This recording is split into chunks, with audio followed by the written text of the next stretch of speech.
Here. Hello, everyone. Welcome. And this is Akiko. I live in Sweden, and I am colleague with Matthias, the filmmaker, and we are we have a transitioners network for the freelance, or the people who have business or on what do you call that? Yeah, work or Yeah, like freelance. journalists or storytellers or Yeah, reporters, yes, filmmakers. Yeah. exactly. And so we are colleagues, even though we work alone. We need a kind of colleagues, so that's why we have this network, which I really like. And I thought Matthias' new film will really suit for this Now What global gathering.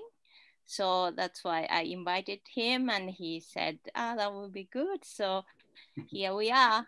And now it's Matthias. Ben. Ben is here. Ben, I am would you here like to too, say yeah. something? Well, thank you so much, Akiko, for organizing this, and Matthias, to you as well for, of course, for making this beautiful film, which I'm very excited to see. And yeah, just for those of you who may not know, this particular call is part of a whole series of different engagements that comprise the Now What Global Gathering, which pops up twice a year. And this latest one began on April 19th and goes through May 28th. So you're all welcome to participate in much more than just this one event, but it's also fine if you're just coming here.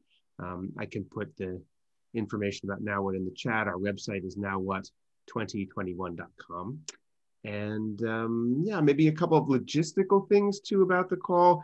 You may see we have closed captioning or subtitles going at the bottom of the screen. If you don't want to see those, you can click where it says live transcript. You might have to click more and then just click hide subtitle, and those will go away. And there's also the full transcript option where it shows up on the side of your screen. You don't have to read it just as it goes by. You can scroll through the whole transcript, which is pretty good as a rendering of English. If there's anyone, we're going to be doing some breakouts just to let you know how this is going to go. We'll hear a bit from Matthias in a minute about the film before. Ben, can you speak a little bit slower? I can, thank you. So our agenda for today, how the call will go, is that we will first hear a little bit from Matthias, the filmmaker. Then we will watch the film, and Matthias will provide a link so that you can watch it directly on your own computer and not having to go through the Zoom call, which will degrade the quality a lot. If you have to watch it through Zoom for some reason, maybe let us know at the time and we'll work that out. We could give people both options, but it will be better if you click the link, watch it on your own system, and then come back to the Zoom call, which you won't have to leave, but just you don't want to watch it. And then after the film, we should have enough time to do a short little breakout and let you be in conversation together. And then we'll come back together and hear some full reflections. And maybe in those short groups, you'll come up with some questions you want to ask Matthias. So that's our goal for the next not quite 90 minutes now. And is there anything more, Akiko, before we hand it over to Matthias? I think this transcript, people has to click this CC button, otherwise they don't see it. Oh, yes? At the bottom of the screen? Yeah, it's not automatic. They have to choose it. Okay. I thought it just came on, but anyway, yeah. So that's at the bottom. It says, on my screen as a host, it says live transcript and CC. You might have to click more sometimes to see all the options. Yes. So are we good to hand it over to Matthias? Yes. All right. Nice. Thank you. Thank you for the beautiful introduction. Thank you for inviting me here today. I'll tell you, I won't be talking too much because I want us to watch the film, but I'll give a very brief introduction of me and a very brief introduction of the film. And then afterwards, you'll have a chance to ask questions if you want to. and we can, or just say something, or we can have a discussion afterwards.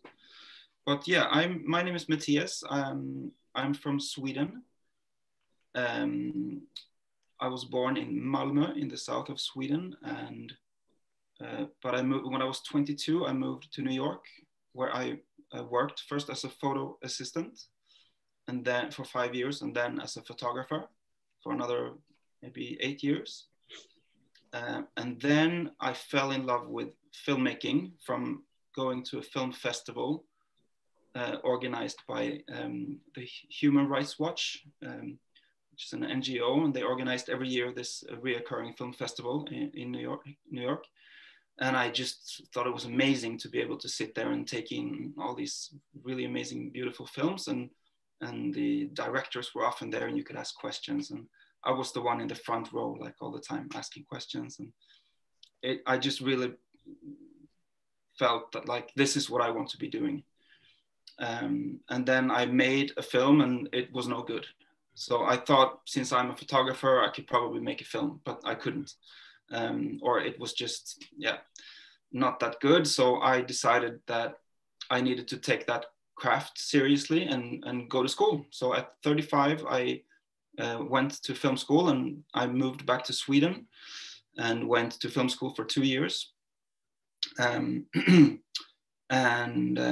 since then, I've been working as a film producer and film director, documentary film director and producer in Sweden. And a few years ago, maybe 3-4 years ago, I started something called Campfire Stories. And it is a platform for films, my films that are spring from the understanding that the earth does not belong to humans. Humans belong to the earth. So that's sort of like turning that backward. And that's actually a quote from a book. I mean, probably a lot of people have come up with that, like just turning that backwards. But I first heard it in a book called Ishmael by an author named Daniel Quinn. Maybe some of you have heard of that book. If not, that's a good read. I'll put that in the little text box here, in case you want something to read. That's a good one. But I won't go too much into that. But that's that book and another book by an author named Charles Eisenstein. Those two sort of really opened my eyes into seeing the world and humans and what we're doing in a different way. So for about 4 years, I've been making, so I kind of stopped working in the regular film industry. Every now and then I have a flirtation. I recently made a film which was a co-production between Campfire Stories and Swedish National Television. It was a film on compassion, and the title of the film is On Compassion. That's also available at Campfire Stories. So yeah, that's who I am, I guess. That's what I do. Also, it's my birthday today. Yay! Happy birthday! Yeah, right? Happy birthday! Shall we sing? No, there's no time for that kind of nonsense. But yeah, thank you. I'm 49 today, and I got 11 chickens for my birthday. And I'm not talking about the kinds that you find in the grocery store. I'm talking about real live chickens. So we have a chicken coop, and I'm getting into the whole chicken thing, which is fun. But enough of that. So we're going to watch the film. And so at Campfire Stories, I've been making films about different topics, be it forests and forestry, and like fertility awareness, like all kinds of different topics, compassion, like I mentioned. And this film that we're watching today is on soil. And I would say we're following a biodynamic farmer by the name of Bridget, but I would say the film is not on biodynamic farming necessarily. I would say it's on regenerative farming.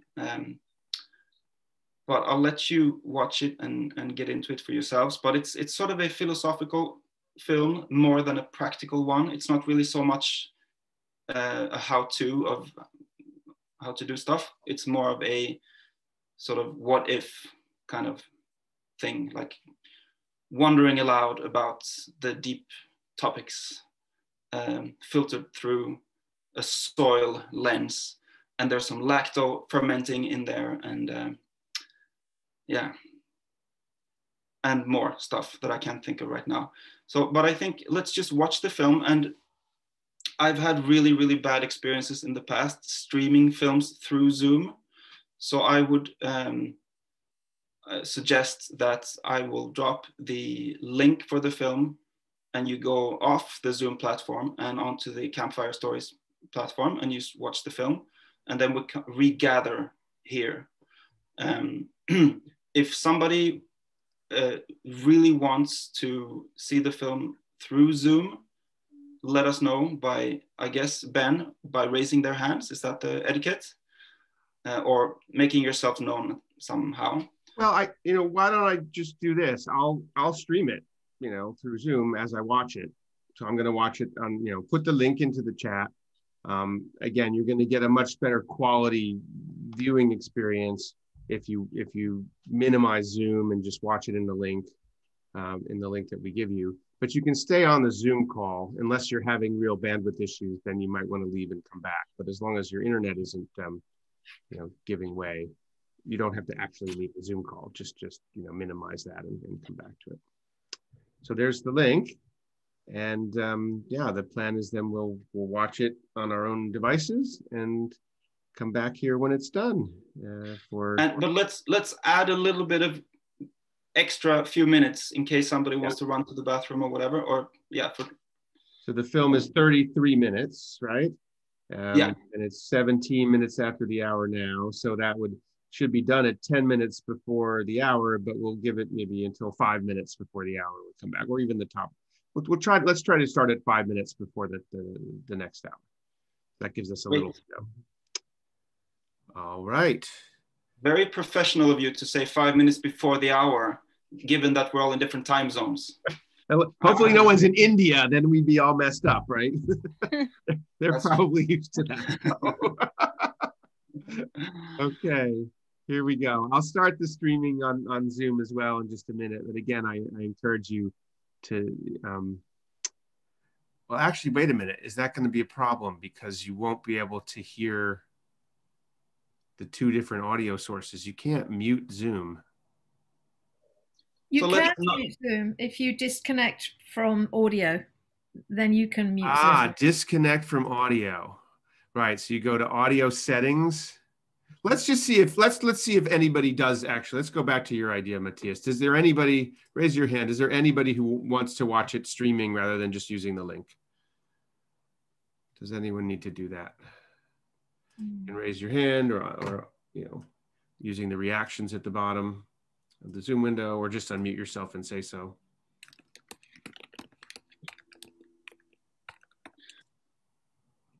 All right, so let's assume then everyone's good, and we'll just go. And then there was a question: can we log off of Zoom and then re-enter? And you absolutely can, as long as you have the link handy. There's no reason why you can't do that. Yes. Nice. So I'm going to start watching the film, and if anybody's having trouble, just unmute yourself and let me know, and we'll figure that out. And I'll be back at 5 minutes before the hour. Okay. And enjoy the film. I hope you have your popcorn ready, and I'll speak to you afterwards. Popcorn. As long as it's local and organic. Biodynamic. That I haven't seen. See you, everyone. Okay. Enjoy the film.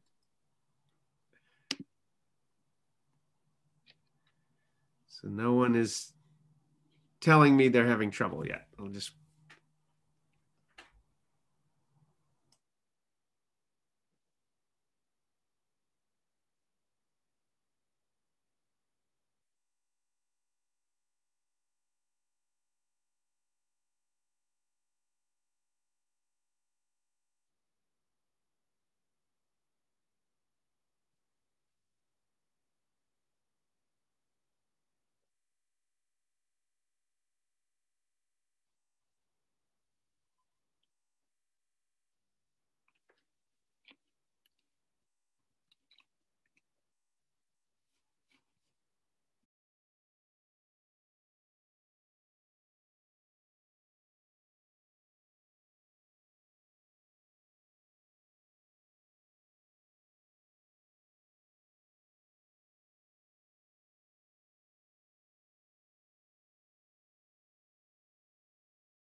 So before we go into the breakout rooms, I'll just say one thing that occurred to me,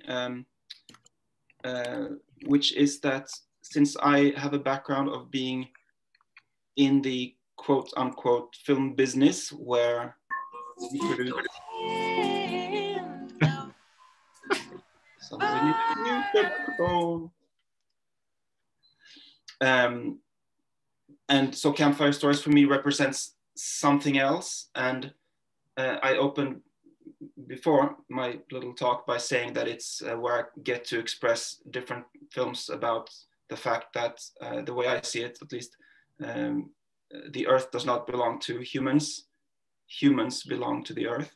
But another thing which Campfire Stories does for me in my creative work is that whenever I have to make a film for a broadcasting network, or whenever there's funding that needs to come in to my production, I need to explain to the people who are funding my project, be it Swedish National Television or another grantor, I need to explain to them what the film is going to be, because they're not going to cut that check unless they know what they're getting back. So you spend a lot of time explaining what you're going to do before you do it. And in the case of Campfire Stories and the films I do there, I have the freedom of just going on a hunch much more and using my intuition, which we're trained to sort of do our homework and really read up and be prepared and be professional. And I get to be not that professional. I mean, I get to use my intuition, which I think this film, for me at least, is a good example of, I was just curious of Bridget.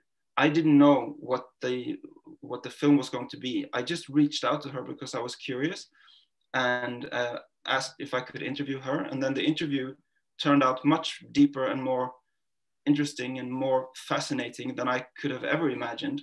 And after making that interview, I decided to piece together, like the film came together for me. And then I went out and found the different pieces of the puzzle and put it together as I went along. So that's from the film business perspective, it's sort of a backwards approach, which I love. It gives me a lot of freedom, and it's nice to be able to surprise oneself when working on something. But so that was just a little something that I thought of. Now I'll give the word back to Ben to arrange for breakouts and for the remainder of this lovely evening. Thanks so much, Matthias. Welcome back, everyone. Welcome back. So why don't we start, let's just hear from for 10 minutes or so from some people, not report outs of your conversations, but was there anything that really struck you in the conversation you had, or that you really feel what you want to share? And also if you have a question for Matthias, and after we hear from a few people, we'll go back to him. Just unmute yourself and speak. We're a small group.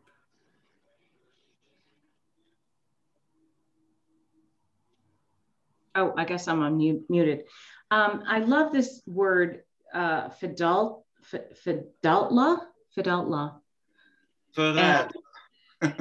How do we say that? Well, I say it in a different, förädla. Förädla. Look, it's in the chat. Okay. Oh gosh, that's way different than I heard it. Okay. Anyway, this idea of enhancing and how a different language seems to have a richness that maybe the language that we possess as our first language does not. And so the idea of enhancing everything, enhancing the way in which we contribute, is just, I'm a little bit enchanted with that idea. And I just wanted to thank you for bringing that into the conversation. Yeah, thank you. I didn't bring it in, Bridget did. I just heard it and was like, all right, this goes in the film. But yeah, thank you for your comment.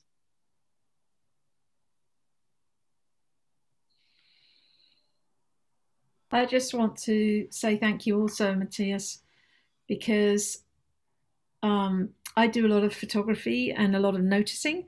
And so I got to just really feel gratitude for how much you noticed with your camera and the details, whether it's the icicles on the glass or the different flies and pollinators and so on. Just there was so much that got cherished by your camera, and as well as I've forgotten the name of the lady that was featured. Is it Bridget? Bridget, yeah. It was, okay. You know, I mean, there was so much richness because there were all these layers of richness. Her farm, her story, your eye, your heart, and the narrative of I kind of quite liked, for a change, to be honest, that the drama of Big Ag wasn't allowed to be center stage, that it was put in the periphery where it belongs in terms of its presence in the world. And hopefully that's where it will actually ultimately end up. I think, as she said, it really has to. You said big agriculture, you think? The drama of big agriculture? Yeah. Yeah. But the delicacy, you know, I know life is resilient and robust, but it's also beautifully delicate. And I got to enjoy that in the film. So thank you so much. Thank you. Yeah, I come from a photography background, so I guess I'm always looking for interesting details and stuff like that. And the icicles, I had finished the edit. Basically, I was pretty much done with the film.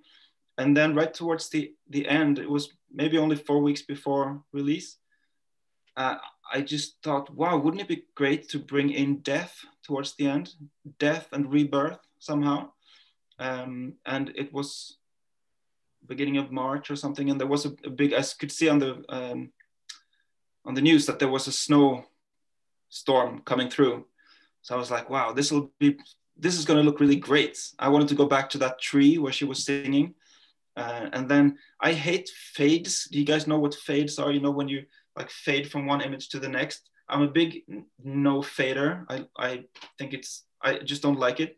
But then every now and then I enjoy a nice long fade. Like I do one every 5 years, and then I make it really nice and long. So that's when I was filming that tree, I'm like, oh, this could be a nice one of those 20-second fades. You know, where it goes from, did you notice she's playing the guitar and then it's the snowing.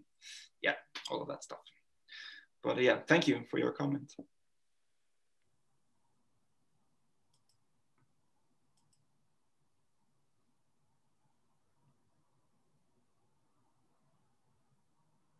Silence. We'll just wait out whoever is brave enough to step up. I was going to speak, but I wasn't sure if I was muted or not, so I think I'm not. That was just such a beautiful film, and I was saying to my big art group, I live in an area where we're surrounded by organic farms, and 80 to 90% of it is exported away from us.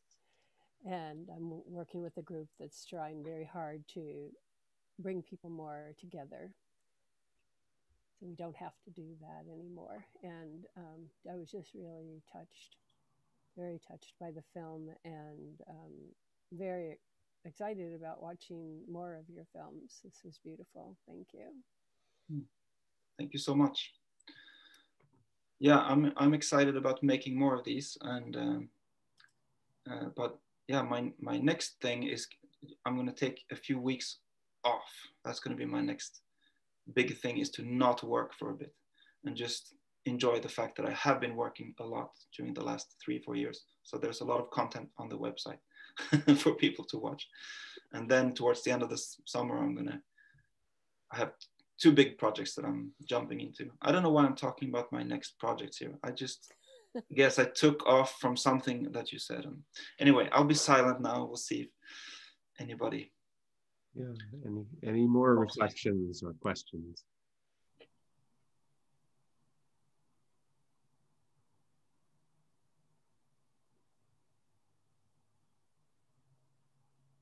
Are there any people here who have specifically? Akiko's raising her hand, I think. Oh, sorry. Yeah. How did you meet him? How did you meet Bridget? Why you wanted to film her?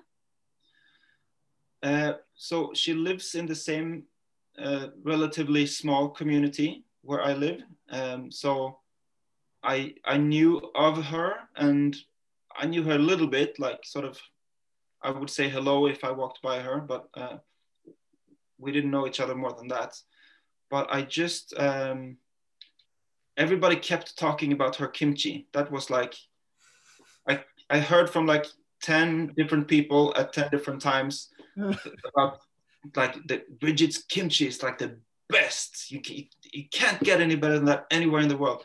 And some people would get really upset when I said, well, there's one brand that I buy at the supermarket, it's pretty good. And they were like, no, you cannot compare. It's two different things. So I knew I had to try her kimchi. And then I knew that she played the guitar. And then I also knew that she was a little bit mysterious. Like she wasn't the kind of super open, like, wow, kind of person. So those three clues made me curious enough to dare to ask her for a dance. And yeah. I love how you just sort of were following a thread without necessarily a conceived plan or vision, and this just unfolded. I have a feeling there's some people in North and South Korea who might question whether she makes the best kimchi. Although we have some pretty amazing kimchi makers here in Western Massachusetts near me too, I have to say. And I've made some. I love kimchi. I think the point is that she makes the best one that is readily available in my little community. In your little community. Bringing it down a few notches. Well, it might be more special than that. I'm willing to wager there's something pretty, like the love that she brings to it, right? I think you can taste that, would be my guess. We didn't see any jars of pickled vegetables in the film. I know. There's actually, I filmed a lot of the whole jar business and the whole tasting but everything from those sequences just had such a different feeling to the rest. Like that became more of a like television show kind of way of doing it. So it didn't have the sort of mysterious qualities. Yeah. So I'm compiling all of that footage into a YouTube, like a combination of a how-to sort of thing, like you basically how does she do it, and then a little bit of a tasting. So that can be its own film, but I have to edit it, but it'll come to. There's a Campfire Stories YouTube page for anybody who's curious. I believe, although if you go to YouTube and type Campfire Stories, you probably get like 10 creepy campfire stories that you can tell at the fireside. So maybe you won't get it, but type in, I don't know, you'll figure it out. You guys are savvy that way. And at the end, we'll put your links into the chat too. All right, yeah, cool. So that's coming out there. And there's also, I should mention, there's a podcast episode with Bridget that's coming out, which is actually the full interview, because what made it into the film was only a small fraction of the interview. Mm-hmm. So there, in about 10 days, I think, the podcast episode will be released also. Yeah. There's a question from Jennifer in the chat, which I think is an interesting one, about the film Kiss the Ground. Should I read it aloud? And yeah. Then answer it? Matthias, I'm presuming you've seen the film Kiss the Ground. How do you feel about Hollywood actors like Woody Harrelson speaking on behalf of soil? Yeah, why not? I mean, better that than that they speak about like a gold Rolex or like a fast car or something. So I think that's great. I mean, we need people who work in all kinds. We need like barbers, bankers, Wall Street people. Like we need even politicians. We need to change the world. So actors, yeah, why not? I think that's great. And Kiss the Ground, I actually reached out to them. And there was this one guy from Kiss the Ground who saw the film and gave me some nice quotes that I'm gonna put on the poster, I think, because he said it beautifully. So yeah, there's a little bit of a Kiss the Ground connection. Sure. Was there a thought behind your question, Jennifer, or an opinion you wanted to share, or you're muted? No, I just wanted, there's so many documentaries coming out, whether it's Kiss the Ground, whether it's Call of the Forest, whether it's Dare to be Wild, like there seems to be this convergence of creativity in support of our beloved planet. And I just wondered whether there was a point of view about, is some of it too commercial or too, surfacey or any of that? And so I just asked the question. Yeah. No, obviously everybody can make up their own minds about what they think about that. But in the particular case of Kiss the Ground, I thought that was a beautiful film, wonderful. And I'm sure there are other ones where I think that they leave out stuff or don't like go into the sort of angle that I would have gone into. But I mean, generally, it's much better that we look at those kinds of things compared to us. I mean, there's a lot of garbage on television, so it's nice when there's some stuff that brings up our environment in a beautiful way, artistic way. So yeah, I'm all for that.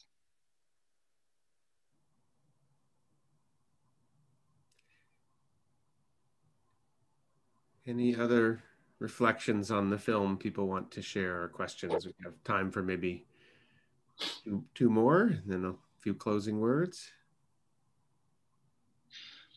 I'll mention what people think and dare to step up. I'll say one other thing. So right at the beginning of making this film, or at the beginning of me daring to reach out to Bridget to ask her for the interview, I was checking her Instagram, and she had made a post where there was a group of musicians that had come into her garden one day and asked if they could play a song to her.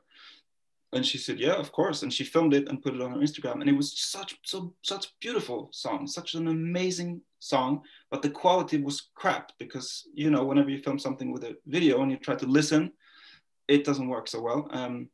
So right at the beginning of this project, before we even started making the film, I asked her, could we try to find those musicians again? And we did, and they came back and played that song again. And I filmed that, and I was thinking that was going to be part of the film, but then again, it was so different from the rest of it that it's actually become its own short film. So I noticed that Abigail, thank you so much, put the YouTube Campfire Stories YouTube channel up there. So in the chat, you can click on there.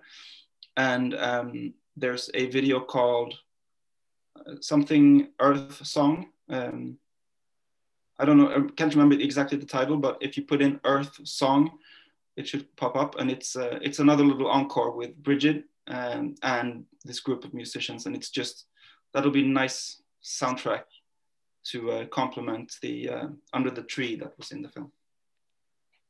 All right, now 4 minutes. I think Vicky wants to say something. Yeah, I was just because there was so much richness in that film that I'm slowly kind of feeding back in, and the beginning when she talks about her upbringing and how she was brought up in Ireland. I mean, I have a friend who did go and stay on, I don't know whether it was the same place, I don't know how many places there are like that in Ireland, but particularly worked in that environment. I think that's a very special,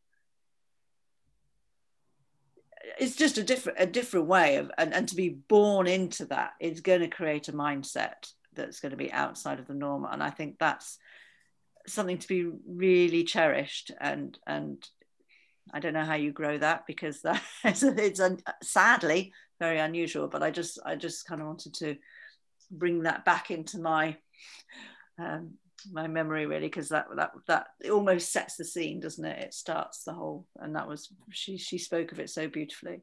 Yeah, it was a surprise. You can kind of hear it in my voice how I'm asking that question, that it was almost like a warm-up question that I didn't anticipate. It was almost like a polite sort of, oh, can you give a little bit of a, it was almost like, let's just test the microphones to see the levels are okay. It was almost on that level. But then it just went like deep and further along. And so that became the basis for the whole rest of the conversation. So I wanted to leave it in there with the foolish way in which I asked the question and all the rest of it, just to as an invitation, because it was such a beautiful invitation into the conversation, that I thought, oh, maybe this will serve as a beautiful invitation into the film. So hopefully it did.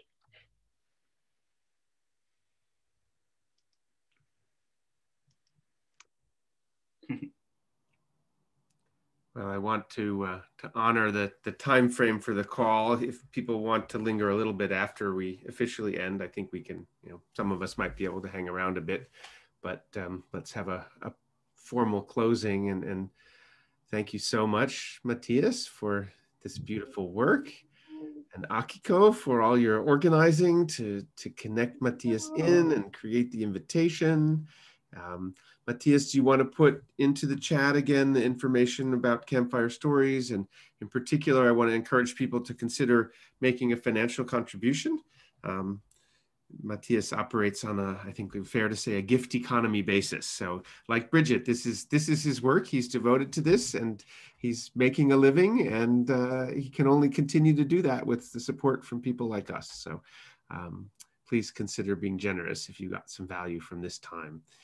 And we also have a gift economy that's part of the Now What gathering. So I'll just put the link to Now What overall into the chat, where you can find out lots of information about what's going on through the end of this month. May 28th, we wrap up. There are all kinds of events. We may even have more watch parties. We did watch Fantastic Fungi last edition of Now What. And we have some of the people on this call, Claire, Jennifer, Vicky, are all involved, Akiko, Suzanne, in hosting different conversations and events and trainings. So I encourage you to check that out. And actually, we announced on compassion last time too.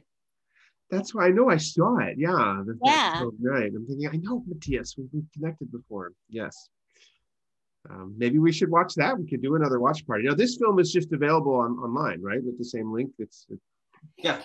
So that's another thing. You feel free to share it. And what I'm thinking is we might try to create a little online space for people who watch it on their own time as part of Now What to offer some reflections. Yeah. So we'll see if we can do that too. Right. And I wanted to mention that there were a few people. I've been trying to keep up with the chat, but I've been doing so. But a few people asked to connect with me, and I couldn't figure out a way to. But I think I put it successfully. Somewhere in the chat should be my email address, and if you can't find it there, you can easily go onto Campfire Stories. It's campfire-stories.org. If you go on there, you can watch all the films, you can listen to all the podcast episodes, and there's also a way to find. There's like a little contact thing. So if you want to reach out, that's you can do that. And sign up to the newsletter. That's my favorite. You heard me saying that at the end. That's a nice way to not have to like pay Facebook or some other terrible place for ads to try to find you. If you want to hear from me, raise your hand, put it in there, and you'll get the release notes and stuff like that. And I see you have a Patreon account too. So another way to make a financial contribution on a regular basis would be with Patreon. True, but everybody don't feel like some kind of. I know that it can be like a pressure thing. So just, it's fine if you do, and it's also fine if you don't. Zero is also a welcome contribution. Thank you, Matthias. I just want to mention that we will have a Vicky's film next week. Right. Would you like to say something, Vicky? Yeah, thank you, Akiko. Yeah, so there's a film that was inspired to be made from the conflict transformation, which is how I met Ben way back last summer. So I'm going to be showing the film that I've since created, and then there'll be a workshop, a sort of a reconciliation workshop the following day. If anyone hasn't noticed that in the calendar, wants to sign up, that would be lovely. And that's also on a gift economy basis, but I don't need money for that. I just want you to turn up if you'd like to. It'd be wonderful to so here I'm putting in the chat, that's the watch party for the film, and then the reconciliation workshop. And I've talked to my time about that, maybe joining you next time with your campfire, but we can talk. It's lovely. I mean, I'm just wanting to grow the idea of reconciliation. And in my film, I do actually talk about that, owning the land, that we don't own the land. We are just tenants. It's really, really important. Yeah. Yeah. All right. Well, thank you, everyone. Thank you. Thank you. And thank you, Ben and Akiko, for putting on the show and inviting me. And thank you, everybody who showed up. And have a beautiful day or evening, whatever time zone you're in. I'm going to go continue celebrate my birthday. Maybe I'm going to peek into the little chicken coop nest and make sure they're okay. How exciting. Happy birthday. You and Joanna Macy. So I hear, Yeah, good company. Nice. Happy birthday. Happy birthday. Thank you.